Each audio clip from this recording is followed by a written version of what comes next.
नमस्कार दोस्तों, हमारे चैनल पर आप सभी का स्वागत है।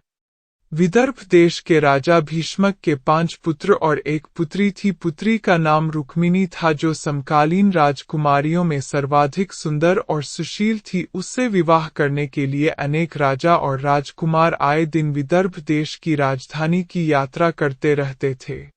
उन दिनों कृष्ण के रूप, सौंदर्य, गुणों और पराक्रम की गाथाएं समस्त भरत खंड में गूंज रही थीं। राजकुमारी रुक्मिणी अपनी किशोरावस्था से ही कृष्ण के संबंध में सुनती चली आई थी, इसलिए उसके मन में कृष्ण के लिए एक विशिष्ट स्थान बन गया था। फिर जब वह युवती बन गई तो उसने अनुभव किया कि तीनों लोक में कृष्ण से श्रेष्ठ वर उसके लिए कोई नहीं हो सकता।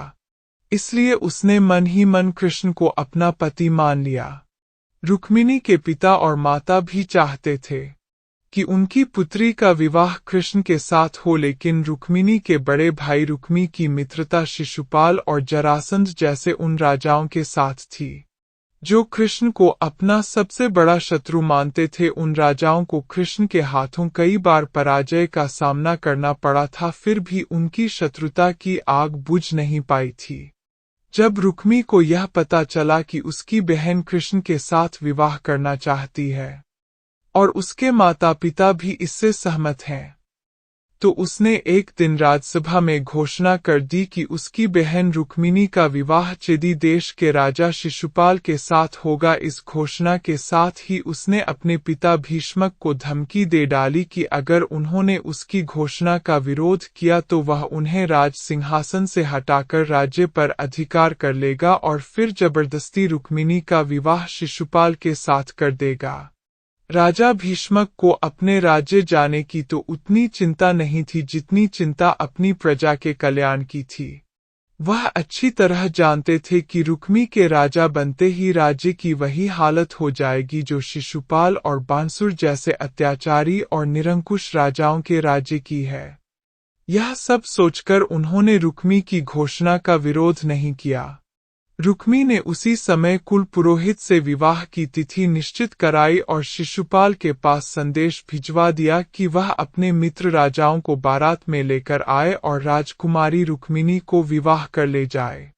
जब रुक्मिणी को अपने बड़े भाई की इस करतूत का पता चला तो वह बहुत दुखी हुई। उसने मन ही मन कृष्ण को अपना पति मना लिया था और यह आर्य कन्याओं के धर्म के विरुद्ध था कि जिसे वह पति के रूप में वरण कर ले, उसके होते हुए किसी दूसरे व्यक्ति को अपना पति बनाए। सोच विचार करने के बाद उसने अपने एक विश्वस्त ब्राह्मण को बुलाया और उससे कहा कि वह द्वारिका में कृष्ण के पास जाए और उन्हें यह संदेश दे दे कि रुक्मिणी वर्षों पहले से उनका अपने पति के रूप में वरण कर चुकी है, लेकिन उसका बड़ा भाई रुक्मी बलपूर्वक उसका विवाह शिशुपाल के साथ कर देना चाहता है। इसलिए कृष्ण आए और उसका हरण करके ले जाएं। यदि वह न आए तो वह अपने प्राणों का अंत कर देगी। रुक्मिणी का संदेश लेकर ब्राह्मण उसी समय द्वारिका की ओर चल दिया और कुछ दिनों बाद द्वारिका में पहुंच गया। जब कृष्ण को उस ब्राह्मण द्वारा रुक्मिणी का संदेश मिला तो कृष्ण ने उसे वचन दे दिया कि भले ही शिशुपाल, जरासंध आदि राजाओं की विशाल सेनाओं से उन्हें भीषण युद्ध क्यों न करना पड़े, वह उसे उन सबके बीच से उठा लाएंगे। कृष्ण ने उसी समय अपने सारथी को रथ तैयार करने की आज्ञा दी और ब्राह्मण को साथ लेकर कुंडिनपुर की ओर चल पड़े। कृष्ण के जाते ही बलराम को उनके कुंडिनपुर जाने की सूचना मिल गई। उन्होंने यादवों की सेना की एक शक्तिशाली टुकड़ी को अपने साथ चलने का आदेश दिया और द्वारिका से इतनी तेजी से प्रस्थान किया कि वह भी सेना सहित कृष्ण के पीछे पीछे ही कुंडिनपुर पहुंच गए। कृष्ण और बलराम के पहुंचने से पहले ही शिशुपाल अपने साथी राजाओं की विशाल सेनाओं के साथ कुंडिनपुर पहुंच चुका था। शिशुपाल के मित्र जरासंध, शाल्व, पौंड्रक, दंत, वकब और विदुरथ आदि अनेक राजाओं की कई अक्षौहिणी सेना बारात में सम्मिलित थी। विवाह के दिन सुबह ही परंपरा के अनुसार रुक्मिणी अपनी सहेलियों तथा अन्य महिलाओं के साथ गौरी पूजन के लिए नगर से बाहर बनाए गए मंदिर में पूजा करने गई। रुक्मिणी के संदेशवाहक ब्राह्मण द्वारा कृष्ण को इस बात का पता चल चुका था, इसलिए वह रथ लेकर मंदिर के पीछे पहुंच गए। पूजा करने के बाद रुक्मिणी जैसे ही मंदिर से निकली, कृष्ण ने उन्हें उठाकर अपने रथ में बैठा लिया। रुक्मिणी के साथ आए सैनिक देखते ही रह गए। जब शिशुपाल और उसके साथी राजाओं को रुक्मिणी हरण का समाचार मिला तो वे अपनी अपनी विशाल सेना लेकर कृष्ण को पकड़ने के लिए चल दिए। रुक्मिणी का बड़ा भाई रुक्मी भी अपने चारों भाइयों और अपनी सेना के साथ कृष्ण के पीछे पीछे चल दिया। नगर से कुछ दूर निकलते ही यादवों की सेना दिखाई देने लगी। अपने पीछे आती हुई सेनाओं को देखते ही बलराम ने अपनी सेना को आदेश दिया कि आक्रमणकारी सेनाओं को खदेड़कर भगा दो। यादव सेना के सैनिकों ने पलटकर आक्रमणकारी सेनाओं की भीषण बाण वर्षा का उत्तर देना आरंभ कर दिया। देखते ही देखते भीषण संग्राम होने लगा। यदुवंशियों की थोड़ी से सेना ने शिशुपाल, जरासंध और उनके साथी राजाओं की विशाल सेनाओं पर इतनी भयंकर बाण वर्षा की कि वे सिर पर पाँव रख कर भागने लगी। अपनी सेनाओं का सहार होते और उन्हें भागते देख शिशुपाल और उसके साथी राजा भी अपने प्राण बचाकर भाग गए।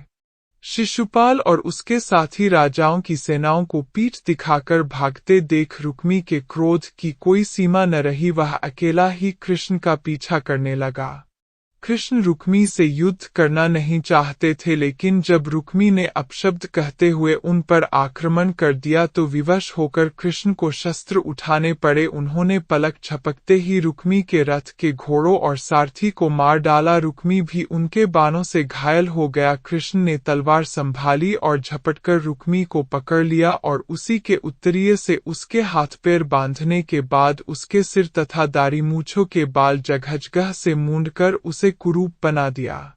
रुक्मी यह प्रतिज्ञा करके कृष्ण से युद्ध करने चला था कि अगर वह अपनी बहन रुक्मिणी को कृष्ण के हाथों से छुड़ाकर नहीं लाया तो कुंडिनपुर में नहीं लौटेगा। बलराम के कहने पर जब कृष्ण ने उसे छोड़ दिया तो वह अपने बचे खुचे सैनिकों को लेकर एक निर्जन प्रदेश में चला गया और वहीं नया नगर बसाकर रहने लगा। कृष्ण रुक्मिणी को लेकर विजय यादव सेना के साथ द्वारिकापुरी लौट आए, जहां विधिपूर्वक उनका विवाह रुक्मिणी के साथ कर दिया गया। ऐसे ही वीडियो देखने के लिए हमारे चैनल को सब्सक्राइब करें।